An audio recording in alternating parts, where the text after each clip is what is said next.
Assalamualaikum warahmatullahi wabarakatuh. Kali ini aku mau bahas seputar kesehatan, edukasi kesehatan. Nah, jadi ini kan seputar bulan Ramadan ya. Jadi ada beberapa hal yang aku mau bahas seputar kesehatannya. Tapi sebelumnya jangan lupa untuk follow dan ikuti media-media sosial yang kita punya, yaitu Yohop. Jangan lupa di follow dan diikuti ya. Terus kita mau bahas apa nih? Kalian tahu nggak? Hari ini aku mau bahas tentang di bulan Ramadan. Tahu? Jadi alhamdulillah juga kita memang masih dipertemukan di bulan Ramadan yang saat ini, walaupun wabah sedang terjadi wabah ya di negeri kita maupun di seluruh dunia gitu. Jadi ini salah satu adalah pembahasan mengenai konsumsi makanan ketika sahur. Nah, konsumsi makanan ketika sahur ini sangat harus kita perhatikan. Karena apa? Kalau misalnya di dalam Islam pun memang sahur sangat dianjurkan gitu kan. Karena tujuannya memang betul untuk membuat kita tuh merasa kenyang gitu selama kita menjalani ibadah puasa. Terus juga kita bisa mengurangi rasa lapar, akan berbeda ketika kita tidak sahur kayak gitu kan. Terus juga mencukupi kebutuhan aktivitas kita tuh dalam hal nutrisi. Jadi nutrisinya itu terpenuhi. Terus juga kita ketika melakukan puasa ini kita tidak terjadi dehidrasi gitu. Selama kita seharian nih beraktivitas kan kita perlu banget nih untuk energi, untuk kebutuhan tubuh kita sendiri ya enggak? Itu kan sangat penting. Nah, untuk makanan yang direkomendasikan ketika kita sahur adalah gandum. Kenapa sih gandum gitu? Jadi kalau gandum itu dia mempunyai karbohidrat yang memang kompleks. Kenapa kompleks? Karena ketika dia mempunyai karbohidrat yang kompleks, maka dia membutuhkan waktu nih untuk dicerna oleh tubuh. Dan proses pemecahan kalorinya itu di dalam tubuh itu akan diserap lambat dan juga sepanjang hari gitu. Jadi sepanjang hari selama kita berpuasa dia akan terus untuk dipecah kayak gitu. Terus juga selain gandum ada buahan atau sayuran. Kenapa sih harus buah dan sayur? Yang kita memang selalu pahami ketika buah dan sayur itu dia mengandung vitamin dan mineral yang memang dibutuhkan oleh tubuh kita gitu kan. Terus ketika kita kayak tadi gandum, terus buah dan juga sayuran sudah terpenuhi, sehingga menyebabkan tubuh kita tuh menjadi kayak proses pencernaan kita tuh menjadi lebih kenyangnya lebih lama gitu. Berbeda ketika kita makanan yang kayak fast food, terus makanan-makanan olahan lainnya, dia akan lebih cepat untuk melepaskan kalori di dalam tubuh kita. Ketika dia cepat untuk lepaskan dalam tubuh kita, maka tubuh kita itu akan lebih cepat juga untuk merasa kayak lapar, terus mudah merasa lemah atau lelah kayak gitu kan. Karena cepat untuk diserapnya oleh tubuh, jadi nggak ada lagi nih energi dalam tubuhnya gitu. Ada tapi sangat kecil sekali kayak gitu.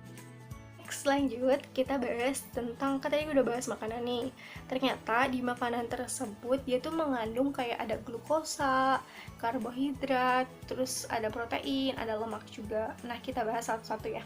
Jadi kalau misalnya glukosa nih, glukosa itu adalah dia cepet banget untuk diserap oleh tubuh, berbeda dengan kayak protein. Nah kalau misalnya protein itu dia akan juga lebih lama dan lebih kompleks untuk proses pemecahan kimianya. Jadi dari struktur protein ini dia akan dipecah lagi menjadi kayak asam amino.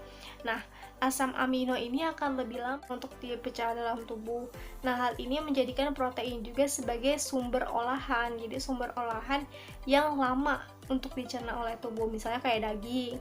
Nah, tapi kalau misalnya di daging itu kan dia mengandung kayak lemak gitu kan. Nah, lemak juga memang susah untuk dicerna oleh sistem pencernaan gitu kan. Jadi ketika misalnya kita makan daging terus ada lemaknya kayak gitu, dia akan mempersulit atau misalnya memperlambat proses pencernaan, karena sistem pencernaan itu kan basisnya menggunakan air, sedangkan daging itu kan ada mengandung lemak ya, sehingga proses pencernaannya pun akan lebih lama lagi gitu. Jadi berbeda ketika lemak itu akan lebih lama pada karbohidrat maupun dari protein ataupun glukosa gitu.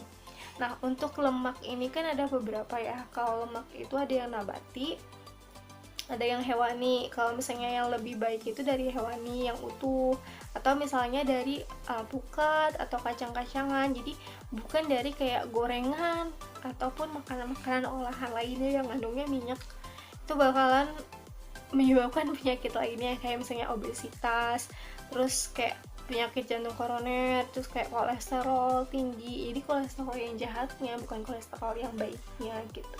Jadi makanlah makanan yang secukupnya, jangan terlalu banyak, karena memang kita dianjurkan makanlah dengan secukupnya, jangan makan yang terlalu banyak atau misalnya jadi kayak mubazir. Kita makan nih ketika misalnya kita ke kondangan atau keundangan mantan kayak ya, biasanya kita ke undangan terus kita makan, karena mumpung banyak makanan kita ambil nih banyak-banyak, malahan itu jadi sakit dan penyakit itu nggak akan ada yang tahu. Maksudnya ketika kita memang bisa mencegah, ya cegahlah dengan cara yang baik gitu.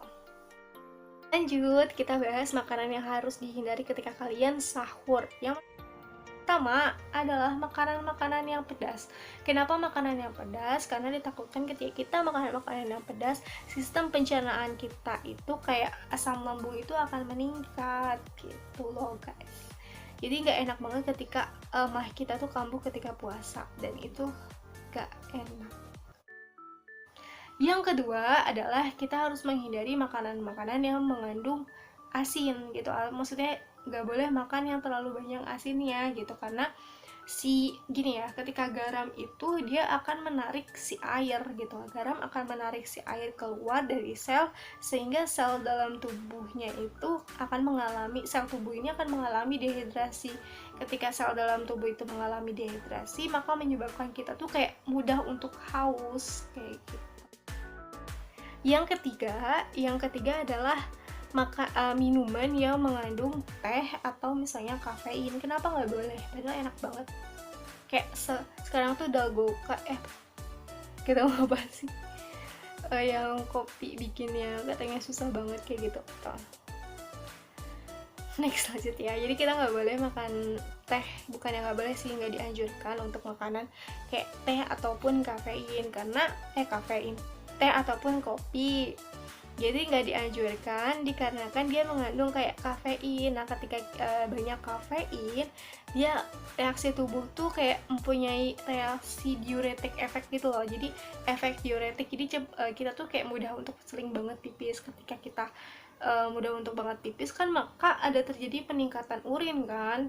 Ketika terjadi peningkatan urin, kita pipis terus, akhirnya cairan dalam tubuh kita akan berkurang. Ketika cairan dalam tubuh kita berkurang, maka menyebabkan kita dehidrasi.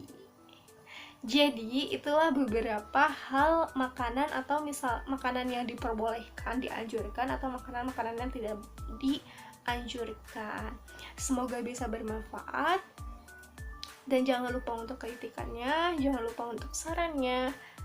Jadi, wassalamualaikum warahmatullahi wabarakatuh. Selamat menunaikan ibadah puasa.